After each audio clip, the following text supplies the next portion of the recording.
BJP राष्ट्रीय अध्यक्ष नितिन नवीन ने लुधियाना में एग्रीकल्चर इकोनॉमिस्ट सरदार सिंह जोहल से मुलाकात की। इस दौरान नितिन नवीन से जनसंपर्क अभियान के तहत बीजेपी के 12 साल के कामों को लेकर एक किताब भी भेंट की। नितिन नवीन ने पंजाब की एग्रीकल्चर नीति और अन्य मुद्दों पर सुझाव भी दिए।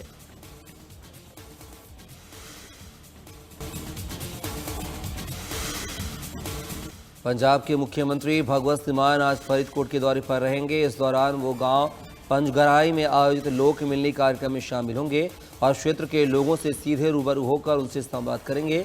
मुख्यमंत्री भगवत सिंह मान कार्यक्रम के दौरान आम जनता से संवाद स्थापित करेंगे तथा अलग अलग जनहित से जुड़े मुद्दों पर लोगों की राय जानेंगे। इस अवसर पर स्थानीय प्रशासनिक अधिकारी, जनप्रतिनिधि और बड़ी संख्या में ग्रामीण मौजूद रहेंगे।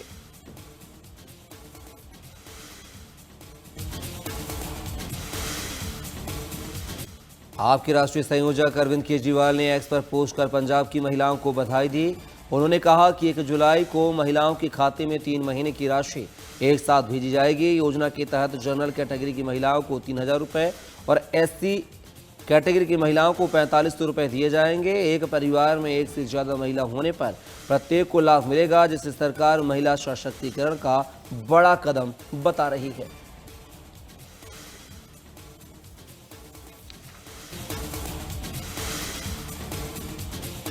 संगरूर के सुनाम में 14.5 करोड़ रुपए की लागत से बनने वाले मातृ शिशु अस्पताल की आधारशिला रखी गई। इस मौके पर कैबिनेट मंत्री अमन अरोड़ा ने कहा कि सुनाम सिविल अस्पताल में है 5वीं प्रमुख परियोजना है और यहां अब तक करीब 25 करोड़ 5 लाख रुपए खर्च किए जा चुके हैं। उन्होंने कहा कि सरकार का उद्देश्य क्षेत्र में बेहतर स्वास्थ्य सेवाएं उपलब्ध कराना और लोगों को बड़े शहरों की ओर जाने से रोकना है।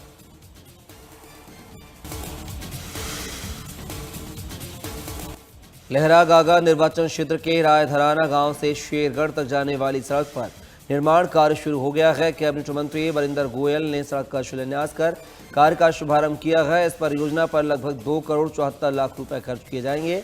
इस मौके पर उन्होंने कहा कि लंबे समय से खराब पड़ी इस सड़क के कारण लोगों को काफ़ी परेशानियों का सामना करना पड़ रहा था। उन्होंने आगे कहा कि आप सरकार पंजाब के विकास और सड़क नेटवर्क को मजबूत करने के लिए लगातार काम कर रही है।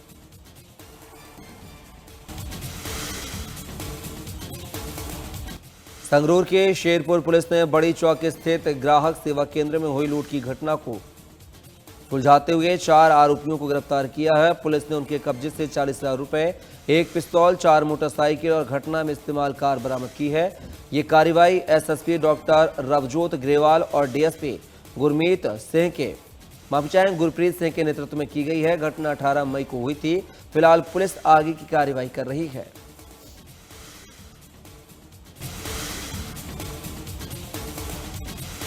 बठिंडा के परसराम नगर में एक शातिर चोर ने सुनियोजित तरीके से घर में घुसकर वारदात को अंजाम दिया। CCTV फुटेज में आरोपी रिक्शा से उतरकर घर में प्रवेश करता दिखा। आरोपी ने अलमारियां खंगालकर करीब 15 ग्राम सोना और 60,000 रुपए नकद चुरा लिए। वारदात के बाद आरोपी रिक्शा से फरार हो गया। फिलहाल पुलिस मामले की जांच कर रही है।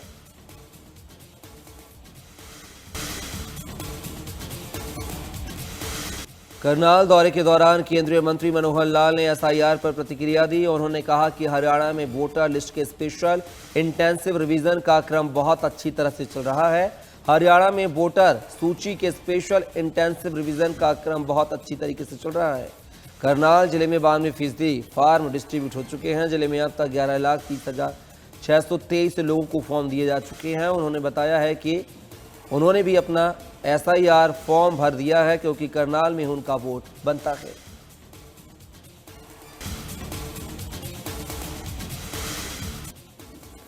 गन्नौर में पुलिस और कुख्यात अपराधी के बीच मुठभेड़ हुई है। इस दौरान पुलिस की गोली लगने से अपराधी ढेर हो गया है। पुलिस अधिकारियों का कहना है कि वह हत्या की वारदात को अंजाम देने की फिराक में क्षेत्र में पहुंचा था, लेकिन इसकी भनक लगते ही CIA 1 की टीम ने घेर लिया। खुद को पुलिस के बीच घिरा देखकर अपराधी ने पुलिस टीम पर फायरिंग कर दी। पुलिस की टीम की जवाबी कार्रवाई के दौरान अपराधी को गोली लगी और वो घायल हुआ। घायल अपराधी को अस्पताल पहुंचाया गया, जहां डॉक्टरों ने मृत घोषित कर दिया।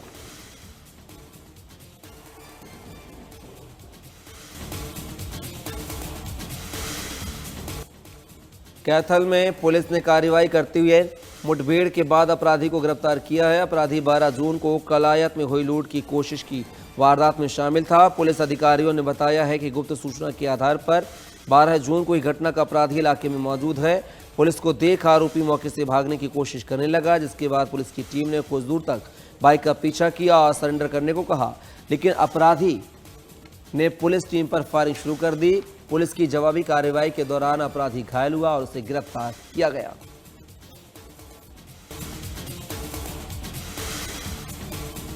करनाल में 23 जून से गरौंडा टोल प्लाजा पर मल्टी लेन फ्री फ्लो शुरू होने जा रहा है। ये देश का चौथा MLFF होगा, जिसके जरिए वाहनों को अब टोल प्लाजा पर इंतजार नहीं करना पड़ेगा और गाड़ियां बिना रुके जा सकेंगी। 2 MLFF सिस्टम दिल्ली से चंडीगढ़ और 2 चंडीगढ़ से दिल्ली की तरफ लगे हुए हैं।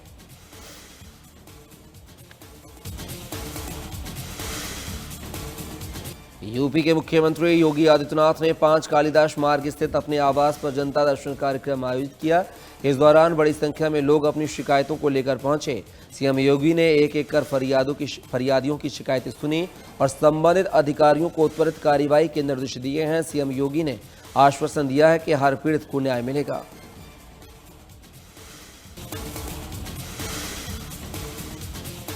अयोध्या राम मंदिर में चढ़ावा चोरी की जांच कर रही एसआईटी आज मुख्यमंत्री योगी आदित्यनाथ को शुरुआती रिपोर्ट सौंप सकती है। रविवार शाम टीम सीएम से मिलने पहुंची थी, लेकिन पूर्व निर्धारित कार्यक्रमों के चलते मुलाकात नहीं हो सकी।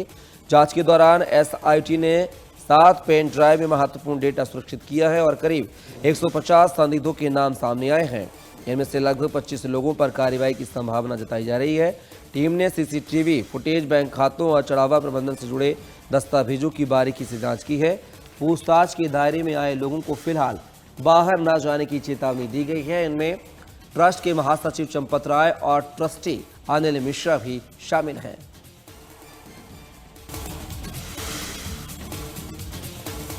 उत्तर प्रदेश एसटीएफ ने बिहार के कुख्यात अपराधी ललन सिंह को सहारनपुर में एनकाउंटर में मार गिराया। आरोपी पर 2 पुलिस अधिकारी समेत 7 हत्याओं, डकैती और एटीएम, कैश वैन लूट जैसे कई संगीन मामले दर्ज थे। साथ ही आरोपी पर 1,25,000 रुपए का इनाम भी घोषित था। एसटीएफ ने सरस्तावा नकुड़ रोड पर चेकिंग के दौरान बाइक सवारों को रोकने की कोशिश की, जिसके बाद फायरिंग हुई, जिसमें अपराधी की मौत हो गई है। तो वहीं अपराधी का एक साथी अंधेरे का फायदा उठाकर फरार हो गया है। फिलहाल पुलिस फरार अपराधी की तलाश कर रही है।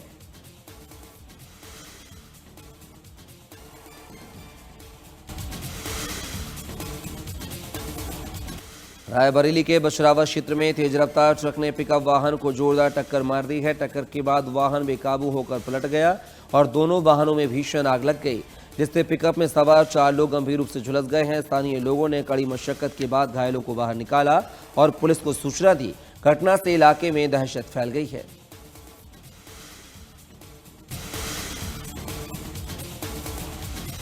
दिल्ली के वजीराबाद स्थित नवनिर्मित हनुमंत भवन का लोकार्पण आज भव्य समारोह के बीच किया जाएगा। कार्यक्रम में रक्षा मंत्री राजनाथ सिंह, दिल्ली के मुख्यमंत्री रेखा गुप्ता सहित कई संत महात्मा और गणमान्य लोग मौजूद रहेंगे।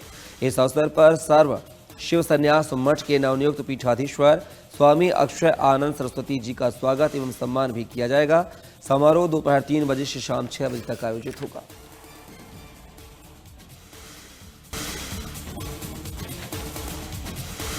अल्मोड़ा दौरे के दौरान मुख्यमंत्री पुष्कर सिंह धामी ने आयोजित विशाल जनसभा को संबोधित करते हुए प्रदेश सरकार की उपलब्धियों और विकास योजनाओं को जनता के सामने रखा।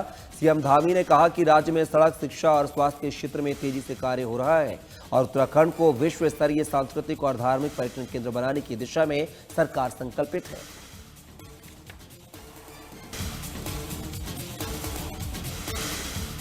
राजधानी दिल्ली में आज से ब्रिक्स देशों के राष्ट्रीय सुरक्षा सलाहकारों को 2 दिवसीय बैठक शुरू होगी।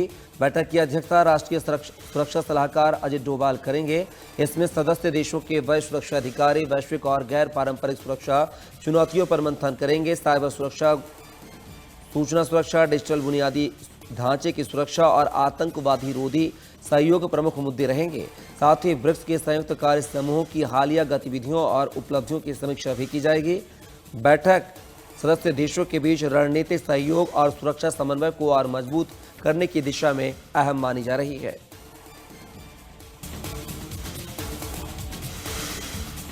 राजौरी में ऑपरेशन शेरूवाली 31वें दिन में प्रवेश कर गया है, जहां सुरक्षा बलों ने जंगलों में सर्च ऑपरेशन तेज कर दिया है और सेना और पुलिस की संयुक्त टीमें आधुनिक तकनीक और लगातार गश्त के जरिए संदिग्ध आतंकियों की तलाश में जुटी हुई हैं। ये ऑपरेशन क्षेत्र के लंबे समय से चलने वाले आतंकवाद विरोधी अभियानों में से एक माना जा रहा है। अधिकारियों का कहना है कि इलाके को पूरी तरह से सुरक्षित घोषित करने तक अभियान जारी रहेगा।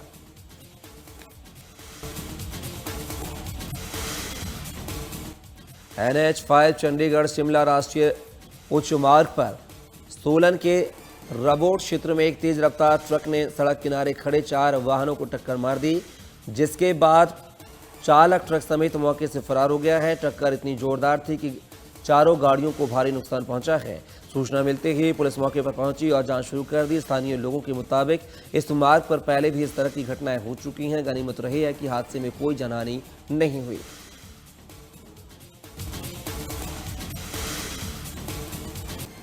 तमिलनाडु के तिरुवल्लूर जिले में एक बड़ा हादसा हो गया है। कन्नी गापेर गांव स्थित सी फूड एक्सपोर्ट फैसिलिटी में अचानक अमोनिया गैस का रिसाव हो गया है। गैस फैलती ही फैक्ट्री परिसर में अफरा तफरी मच गई और कर्मचारी अपनी जान बचाने के लिए बाहर की ओर भागने लगे।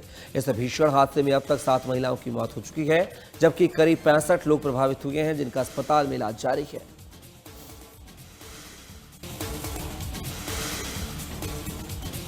ईरान और अमेरिका के जनप्रतिनिधियों के बीच स्विट्जरलैंड में करीब 80 मिनट तक बातचीत हुई है। दोनों देश 60 दिन के युद्ध विराम को स्थायी शांति समझौते में बदलने की कोशिश कर रहे हैं, लेकिन पहले ही बैठक में दोनों पक्षों के बीच बड़े मतभेद सामने आए हैं।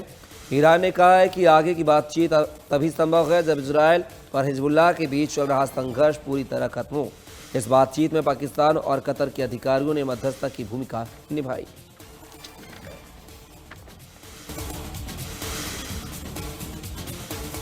ईरान और अमेरिका के प्रतिनिधियों के बीच स्विट्जरलैंड में करीब 80 मिनट तक बातचीत हुई है। दोनों देश 60 दिन के युद्ध विराम को स्थायी शांति समझौते में बदलने की कोशिश कर रहे हैं, लेकिन पहले ही बैठक में दोनों पक्षों के बीच बड़े मतभेद सामने आए हैं।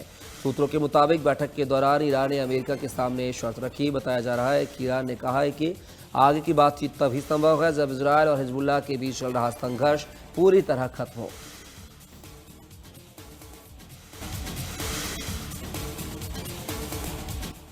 कतर के रस लाफान औद्योगिक क्षेत्र स्थित बरजान गैस आपूर्ति संयंत्र में रविवार रात भीषण विस्फोट और आग लगने की घटना हुई है, जिसमें 50 से ज्यादा कर्मचारी घायल हो गए हैं, जबकि 18 लोग लापता बताए जा रहे हैं। यह हादसा उस समय हुआ जब कर्मचारी टर्मिनल में दोबारा परिचालन शुरू करने का प्रयास कर रहे थे। विस्फोट के बाद पूरे इलाके में अफरा तफरी मच गई। हादसे में वैश्विक ऊर्जा आपूर्ति पर असर की संभावना आशंका जताई जा रही है। साथ ही मामले की जांच जारी है।